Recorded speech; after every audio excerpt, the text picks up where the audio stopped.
Hola, ahora sí. Bueno, esta charla es en inglés, con lo cual si necesitáis traductores simultáneos y tal, podéis coger los cacharros en recepción, ¿vale? Here we have HICHAM Tolimat with us. He's a Moroccan hacker now located in France. He's one of the leaders and founders of Yokosa, the bug bounty platform, and one of my best friends. Thank you for coming here. His second year here Yeah, in a role, I think. Yeah. yeah. So, yeah, let's go with. Thank you. Thank you, Omar, for the introduction. Hola a todos. Mi nombre es Hisham, pero puedes llamarme Hat, como el sombrero. Ah, Me encantaría hacer esta charla en español, pero no hablo español muy bien. Así que gracias por soportar mi acento en inglés, pero el resto del charla. Um, as I've been saying in Spanish with my accent, my name is Hisham. This is like how we write it in Arabic. As Omar said, I'm Moroccan, so based in Paris, essentially. What I usually do to present myself is as a hacker, as I've been, I think, for the 5 years now, I've been in Hacker's Voice, which is like the biggest hacker community in France. And I had the opportunity to meet some great people like this one. I don't know if you know these guys. The first one on the right, extreme right, is Kevin Mitnick. And the other one is Chris Sednagi, who is like a big specialist in social engineering. But I'm also a teacher. And this is my face in front of my students, because I don't care about how you feel. What it's important is how you make things. So my students are more in Université Cergy-Pontoise, which is like a university in Paris. I don't know if you know this, Mr. Robert. Um, quick info. I'm in a lawsuit with my previous employer, so I will stop just here. And finally, as Omar said, I'm the CTO and one of the founders of Yogosha, which is a bug bounty platform. I'm this guy in this company. So if you want some stickers, here they are.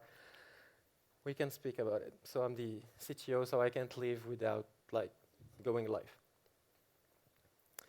But essentially, today we're gonna talk about like DevOps. What is this history about like hospital? What is this? So I will try to give you like an insight, like you know this matrix, like the blue pill and the red pill. I will try to give you both, explaining to you how can we understand this. Following essentially this agenda, trying to explain why, how, and what are we talking about today. So essentially, if you want to just take like 3 main things that you have to remember in this talk is that hackers are like physicians, which are doctors. DevOps is prophylaxis, which is like the scientific name of prevention. And finally, InfoSec could be compared to healthcare. So I will try to detail all these elements during this talk. I want also to say that these kind of talks are more essentially like a social engineering experiment for me. So I'm trying to convince you here about like all these ideas, and it depends on you actually if you believe it or not. But finally, the disclaimer is don't be fooled by the appearances. Just like go deep by yourself and try to understand things by yourself. And essentially, don't take life seriously and don't take me seriously. If I say like things that aren't good, don't blame me. Blame the genie and blame the hat. It's not me. Anyway, so why? Let's start with the why. obviously are all hackers in here. You know how are we pictured in the civil society, or how they perceive us as like threats, as like um, what we call in French des menaces, which are like they're here to um, like kill everyone in this cyberspace. So why are we perceived like this? So because we have like a lot of misleading imagery about our community. So we will try to understand how can we like change this like imagery to be as like understandable by everyone. Let's start by this: fear, uncertainty, and doubts. Uh, you all know this term. This little um, tableau here, it's just like a listing of all the films that have hackers in it. So essentially, yeah, it's in French, but essentially our like imagery in the Hollywood scene are more about like complotism. We're here to destroy everything, and this image is like vehiculated in every movies. So everyone like believe movies. So it's essentially true that we are here to destroy everything. But in the same time, we have like great people that are working in this industry that tries to change actually this perception and give to the general public a different image of what we do and what we can like do to help not only our community but the InfoSec community, but also the IT community, like everyone. Um, I don't know if you know this. It's Ellen, I think. She said in a TED talk that hackers are the immune system of the internet. I want to like for you to take like 2 seconds and think like no, sorry, think beyond that. Um, let us just imagine that hackers are like internet's doctors, because we know essentially each and every part of internet, or the cyber as we say today. And this imagery is not only understandable for everyone, but also it can give us like a great essence of like inspiration. I'll just give you 2 examples. The first one is the manifesto.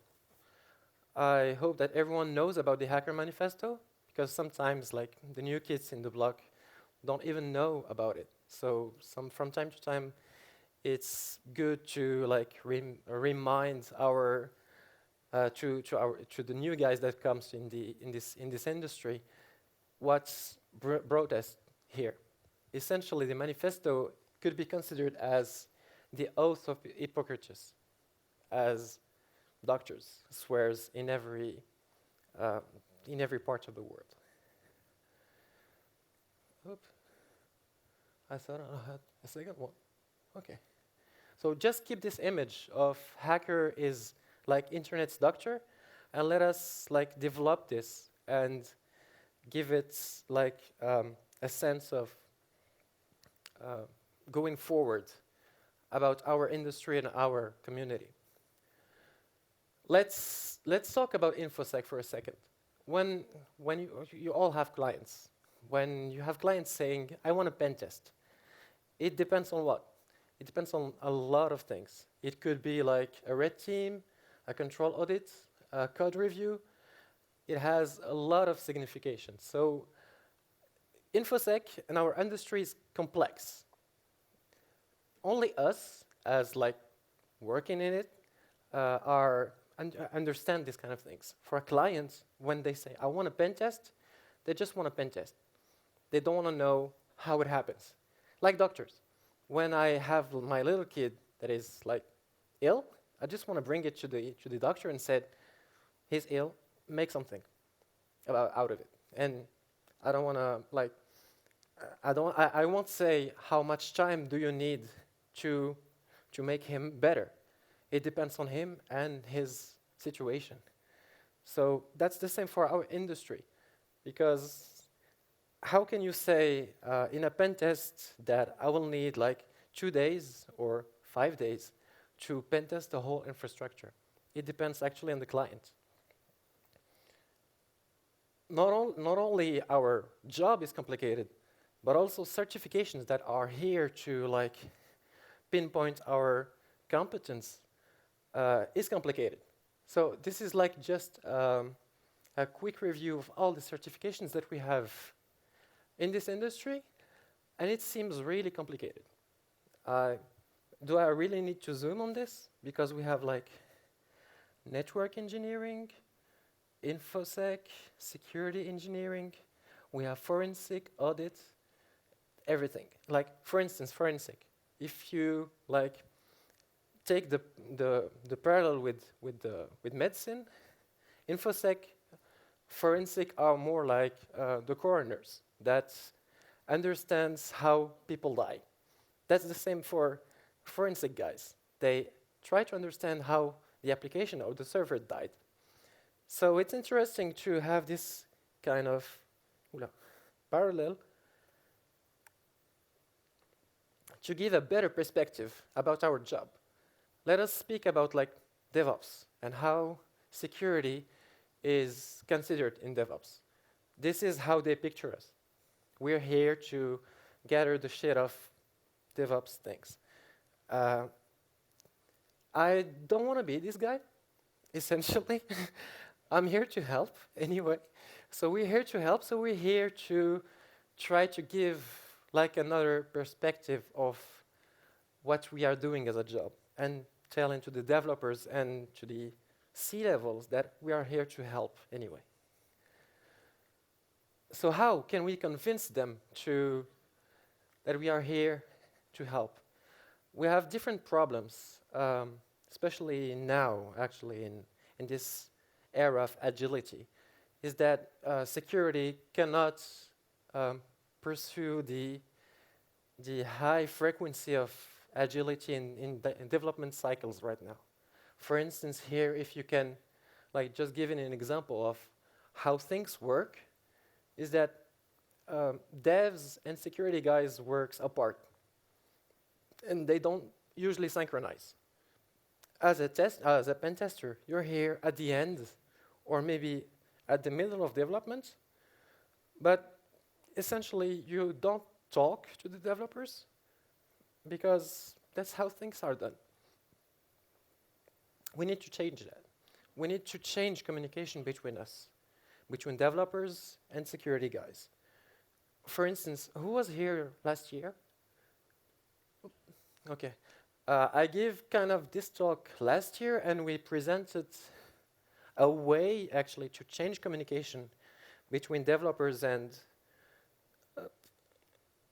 hackers. So here,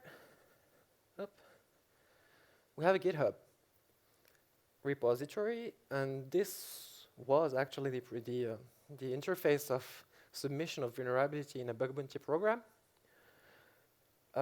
We create an abstract, like human understandable summary of the vulnerability, the proof of concept, the scope URL, the vulnerable parameter, but essentially the CVSS to quantify actually the vulnerability. And essentially, as soon as we click save, automatically, like with technicalities, it appears as an issue in the GitHub repository.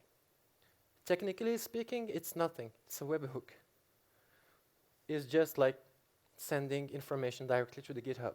But as like a communication means, it changed everything, because right now, using this kind of channel of communication, we can speak directly to the developers and try to understand how things work, but essentially to explain to them that security is hard. We have to work together. So how can we do these kind of things? I'm kind of lucky because you know the Grug. He tweeted this morning, I think, that people keep forgetting that security is a combination of technical, procedures, and human. You need to get them all secured. This kind of is kind of familiar with the healthcare situation because, like in a hospital, you have human guys that are doing things, you have procedures, and you have also technical skills. So why can't we like get inspired by this to do prevention in these kind of things? So as Omar said, we are doing a bug bounty platform. We are a bug bounty platform, and what is bug bounty essentially is we pay actually hackers to find vulnerabilities. It depends on the vulnerability. But I'm here essentially to show technicalities and show you how things work with, I don't know if you know this guy called Nicolas Delouf. He works at Jenkins, and he showed us actually a thing called pipeline in DevOps. I'm sure that you already seen that in different conferences here in RootedCon. But let me just sum it up essentially. Let's just take the chain of value in development.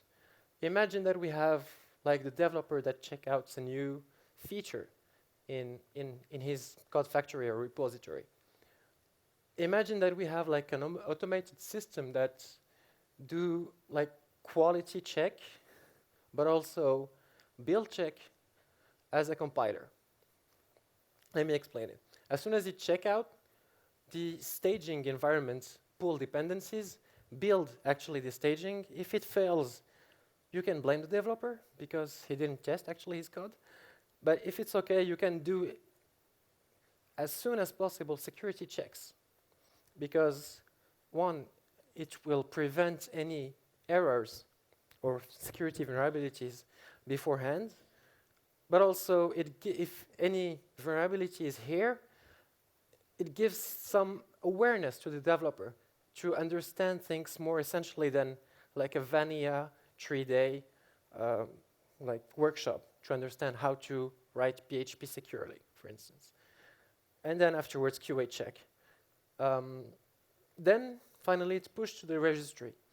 In the DevOps like world, as soon as you have an application that could be like containerized, you can push it wherever you want. So finally, you can push it somewhere like in AWS or whatever cloud provider you have, just like the essential image of your application without connection to your like home system. So even if we found like a remote code execution in your application, it doesn't actually impact your home infrastructure if you like containerize things good. So we can like prepare staging data and pull whatever application you want from the registry parallel to the production. So without like going too far, I will show you an implementation actually of this like DevOps sec or sec DevOps, or call it whatever you want. Up. Let me just up. Okay. So I have this project here called Red Pill.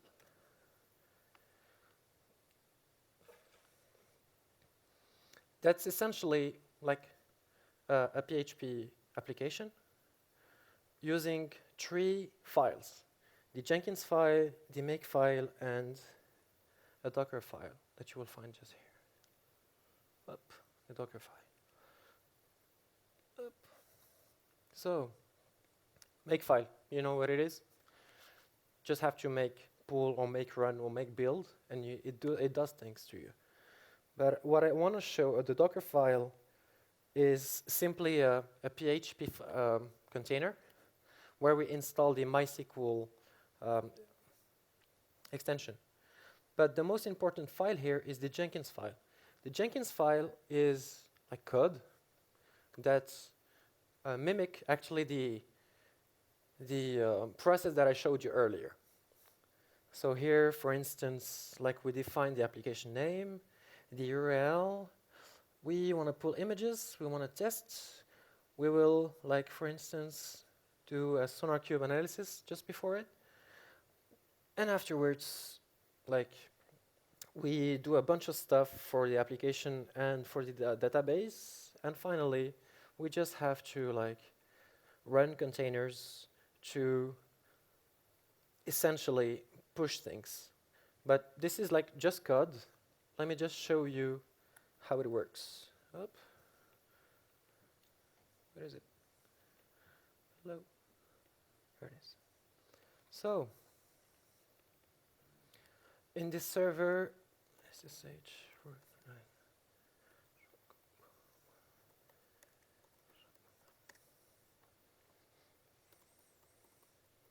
I trust you, Omar, with your internet connection. So what do I have here? Up. I just have like a traffic, which is a great load balancer. You'll have to check it. It does things automatically. I have a Jenkins container and a registry container. So the Jenkins, what's happening in the Jenkins? Let us just like show the configuration. Up. Let me log in again. Come on. Here it is. So if you ever worked on Jenkins, you just have to install a plugin called Pipeline, and you just have to specify actually the repository URL here, and that's it as a configuration. What it simply does is Jenkins read actually the Jenkins file that I've showed you earlier and does actually all the steps automatically. Let us just go to the console and see what happens beforehand. So here, for instance, it clones actually the code. It's building, it's pulling the images like PHP5 here, the MySQL thing. Then afterwards it builds. So Docker build. Then afterwards it will like push the analysis to SonarQube. SonarQube is this. It's actually a code analysis.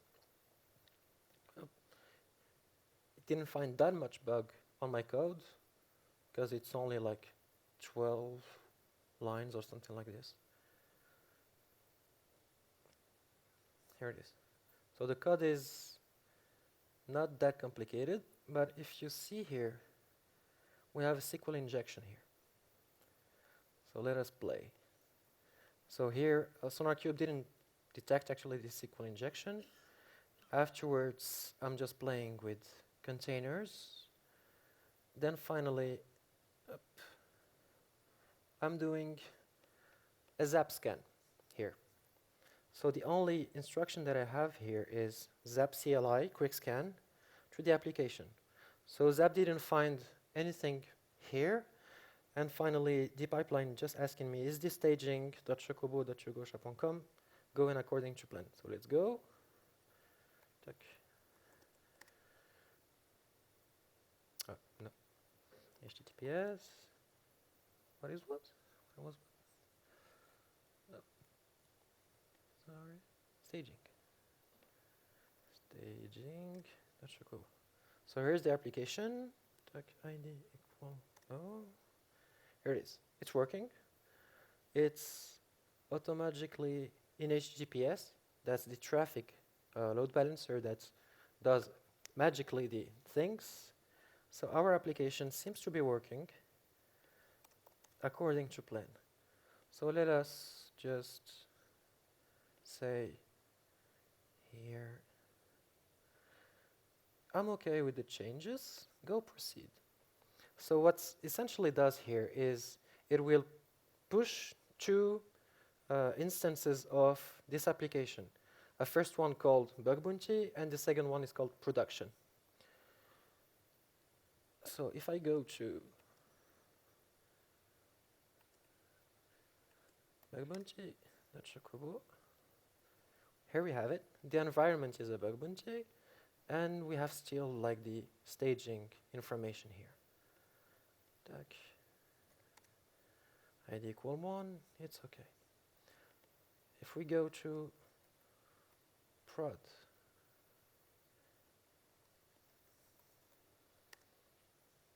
here it is.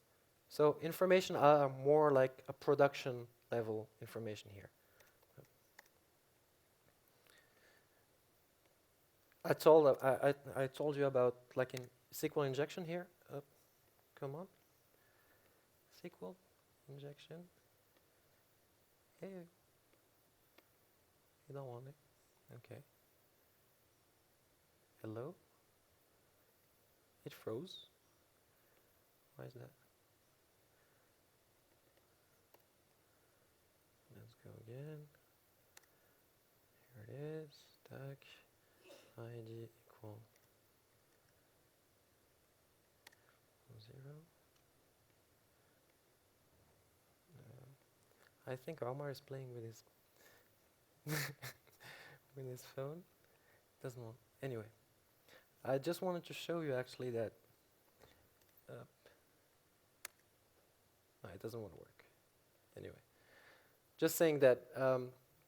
What I want to say here is that even using like automatic tools in our industry, it doesn't actually replace our skills, because as you have seen, SonarCube and Zap didn't actually like seen the vulnerabilities, but still we have like the human skills to find vulnerabilities like SQL injections and these kind of things. Just to give you like an insight that like, for instance, if we have invented scanners or all these tools, yeah, I'm concluding. Okay, I can do more, okay, if you want. But what I'm saying is that as you have seen, we have scanners, like in the healthcare security, in the healthcare industry. It doesn't mean that it replaces actually doctors. That's the same for our industry. Artificial intelligence or this kind of like automatic applications won't like replace our skills, like human skills. And as the Greg said, security is a mixture of technicalities, automatization, but also human skills. We are script kiddies, don't forget it. So finally, I hope that this imagery will like give you a better insight of what security means. And my computer is freezing at all. Okay. I think that I finished, because as my computer don't want to go afterwards. So let's conclude and hope that you have some questions about like all this that I'm speaking about. I hope that I was like fluent and understandable enough for you guys.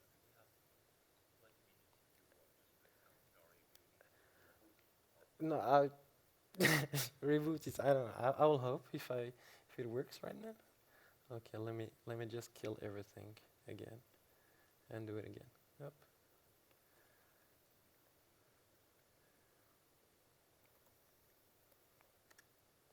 All right. Okay, that is better. Tag ig equal. Okay. Let us show the SQL injection, please. Here it is, finally. So the SQL injection here is like human skills compared to like automatic scanning.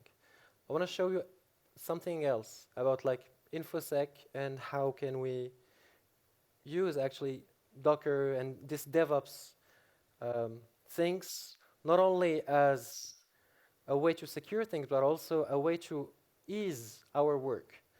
You all have done DFIR, like analysis, forensic analysis. I had actually this, I had this assessment here.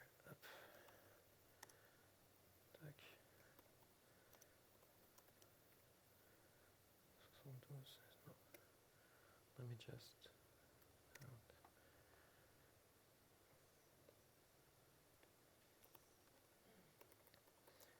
This is like just to show you another use of Docker and, oh, come on.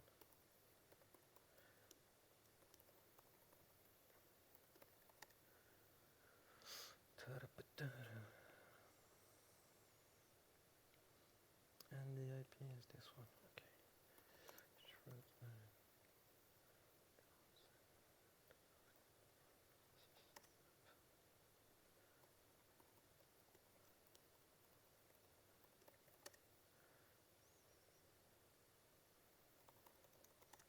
So here in this server, what do I have? Up.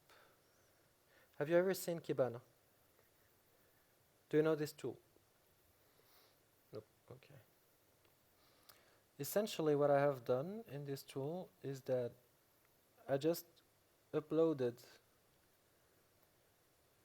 yes. Audit logs. I just took actually all the Apache. Come on. Logs that I have here. So beside like grabbing things and going by hand, trying to understand what's happening in these logs, you just have to like push it in this Kibana, and it gives you like all the info, all the parsing of logs actually. What happens here is that this client was like defaced back on those days, and we had to find out who was actually behind it. And as you like, you can picture and like discover data just by typing like SQL. Here, I'm understanding that. Can you imagine that I had like this was like the current like visits, and one day it has like a count of 20,000. Let us just zoom there and see what's happening. Did you see a great spider in here? So essentially, we find out that you can see how like reading logs without even trying to understand, like parsing things by hand. Let me just show you up. Oh, come on. Up. Quick. Last 90 days. Okay. This was actually the web shell that was uploaded in the server. And what I can just do is add the client IP, the request, and the timestamp, and I find out the IP addresses that have accessed actually this web shell. So it's as simple as that. You just have to parse data using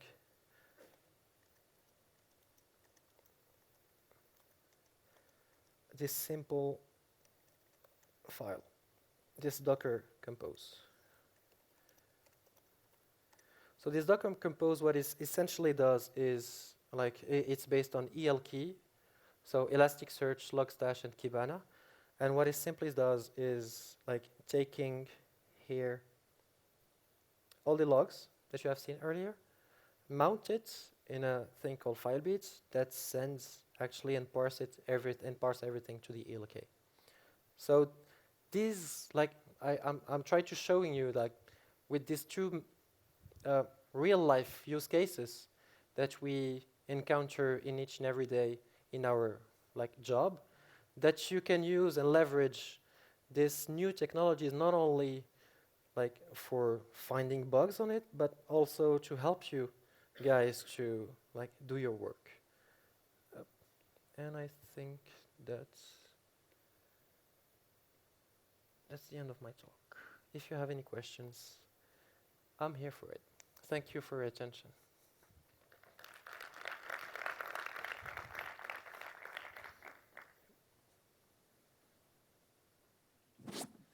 Thank you very much, Hisham. I don't know if anyone has any question. No? It was crystal clear for you guys. Yeah, okay. yeah. Or probably they didn't understand anything. But no Nope. questions. Okay. So thank you very much, Hisham. Thank you for... Todavía tenemos un ratito hasta que venga Jaime a presentar la charla de Bug Bounties. Así que si queréis estar aquí o salir o lo que queráis.